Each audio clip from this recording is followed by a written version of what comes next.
नमस्कार। हिंदुस्तान यानी दुनिया का सबसे बड़ा लोकतंत्र, हिंदुस्तान जिसकी जमहूरियत की मिसालें सब जगह दी जाती हैं। हिंदुस्तान में संवैधानिक रूप से सबसे बड़ा पद होता है राष्ट्रपति का। राष्ट्रपति के पद की अहमियत और राष्ट्रपति का चुनाव हिंदुस्तान में किस तरीके से होता है, इसी के बारे में आज हम जानेंगे। एक मुद्दा 10 बातें। भारत दुनिया का सबसे बड़ा लोकतांत्रिक देश है और राष्ट्रपति यहां सर्वोच्च संवैधानिक पद है। संवैधानिक प्रक्रिया के अंतर्गत हर 5 वर्षों में राष्ट्रपति का चुनाव होता है। अमेरिका में कोई भी व्यक्ति 2 कार्यकाल से ज्यादा राष्ट्रपति नहीं बन सकता, लेकिन भारत में ऐसी बाध्यता नहीं है। यहां अधिकतम की कोई सीमा नहीं है। हालांकि देश के पहले राष्ट्रपति डॉक्टर राजेंद्र प्रसाद ही एकमात्र ऐसे व्यक्ति हैं जो 2 कार्यकाल तक राष्ट्रपति रहे। देश का कोई भी नागरिक जिसकी उम्र 35 साल या इससे अधिक है, राष्ट्रपति पद का चुनाव लड़ सकता है। राष्ट्रपति पद के उम्मीदवार को राज्य या केंद्र सरकार के तहत किसी लाभ के पद पर नहीं होना चाहिए। मानसिक रूप से स्वस्थ होने के साथ ही उसे दिवालिया नहीं होना चाहिए, न ही किसी आपराधिक मामले में सजा याफ्ता होना चाहिए। राष्ट्रपति पद के उम्मीदवार को अपनी संपत्ति का खुलासा करना भी आवश्यक है। भारत में जनता अपने राष्ट्रपति का चुनाव सीधे नहीं करती, बल्कि उसके द्वारा चुने हुए प्रतिनिधि राष्ट्रपति का चुनाव करते हैं। संविधान के अनुच्छेद 54 में इसका उल्लेख है। जैसे हाल के राष्ट्रपति चुनाव की बात करें तो इस मतदान में सभी राज्यों के 4120 विधायक, 543 लोकसभा सदस्य और 233 राज्यसभा के सदस्य वोट डालेंगे। अर्थात 4896 वोटर राष्ट्रपति के चुनाव में मतदान करेंगे। यह संख्या राज्यसभा और लोकसभा के वर्तमान सदस्यों के हिसाब से कुछ कम ज्यादा हो सकती है।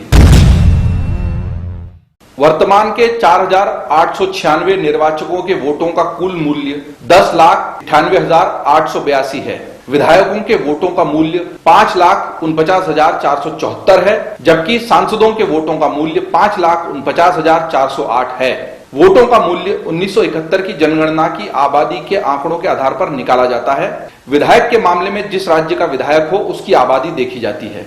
इसके साथ ही उस प्रदेश के विधानसभा सदस्यों की संख्या को भी ध्यान में रखा जाता है।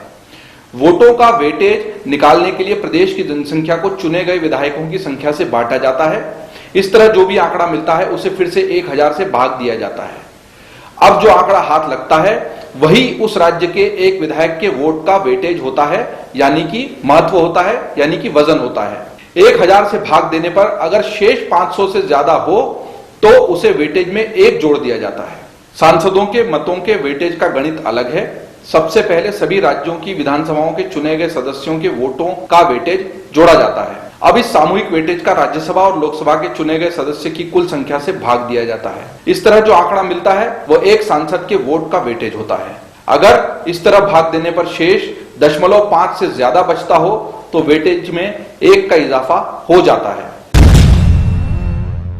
राष्ट्रपति द्वारा संसद में नामित सदस्य तथा राज्यों की विधान परिषदों के सदस्य राष्ट्रपति चुनाव में वोट नहीं डाल सकते, क्योंकि ये जनता द्वारा चुने गए सदस्य नहीं होते हैं। इसका मतलब यह है कि सचिन तेंदुलकर या लता मंगेशकर या फिर जावेद अख्तर जैसे जो लोग राज्यसभा में नामित होकर आए, वो लोग मतदान का अधिकार नहीं रखते। राष्ट्रपति चुनाव में खास तरीके से मतदान होता है, जिसे एकल परिवर्तनीय वोट या सिंगल ट्रांसफरेबल वोट सिस्टम कहते हैं। अर्थात वोटर एक ही वोट देता है, लेकिन वह राष्ट्रपति चुनाव में भाग ले रहे सभी उम्मीदवारों में से अपनी प्राथमिकता तय कर देता है। यदि पहली पसंद वाले उम्मीदवारों के वोटों से विजेता का फैसला नहीं हो सका तो उम्मीदवार के खाते में वोटर की दूसरी पसंद को नए सिंगल वोट की तरह ट्रांसफर यानी स्थानांतरित किया जाता है। राष्ट्रपति चुनाव में सबसे ज्यादा वोट हासिल करने से ही जीत तय नहीं होती। महामहिम वही बनता है जो वोटरों यानी सांसदों और विधायकों के वोटों के कुल वेटेज यानी महत्व यानी वजन का आधे से अधिक हिस्सा हासिल करे। अर्थात इस चुनाव में पहले से तय होता है कि जीतने वाले को कितने वोट या वेटेज पाना होंगे। अनुच्छेद 52 के अनुसार संघ की शक्ति राष्ट्रपति में निहित है। भारत का राष्ट्रपति भारत का प्रथम नागरिक होने के साथ ही सशस्त्र सेनाओं का सर्वोच्च सेनानायक भी होता है। देश में आपातकाल लगाने, युद्ध अथवा शांति की घोषणा करने का अधिकार राष्ट्रपति के पास होता है।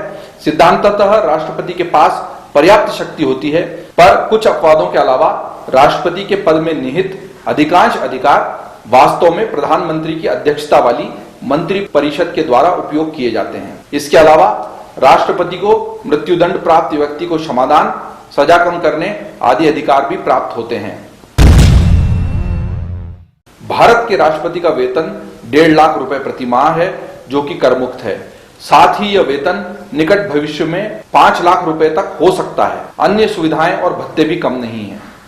राष्ट्रपति का आवास एवं कार्यालय रायसीना हिल के नाम से मशहूर है। यह वेटिकन सिटी से 3 गुना बड़ा है तथा यह ब्रुनेई के सुल्तान, ब्रिटेन के राजनिवास तथा अमेरिका के राष्ट्रपति के आवास से भी बड़ा है।